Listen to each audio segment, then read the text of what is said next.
নমস্কার, আমি রাজ। আপনারা দেখছেন খবর 24 ঘন্টা। আমরা আপনাদের কাছে একটা পরজরে এসেছি এখানে যে পশ্চিমবঙ্গে যে অরাজকতা চলছে আপনারা সাপোর্ট করতে হবে। এই সরকার যে সরকার যতদিন এবং দুয়ের পক্ষ থেকে আমরা ফুলপাতি মোড়ে মানব বন্ধনের মাধ্যমে দাঁড়িয়েছি জনমানবের মধ্যে চেতনা দেওয়ার জন্য যে 26,000 চাকরি বাতিল করা হলো। সেটা আমরা দেখতে পাচ্ছি।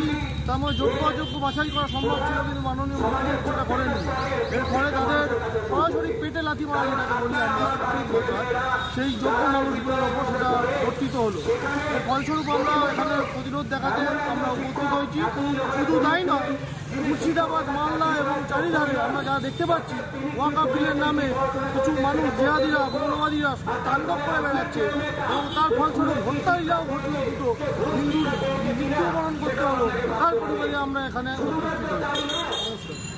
নাম ঢুকে পড়ছে, সরকারি স্কুলগুলো বন্ধ হয়ে যাচ্ছে।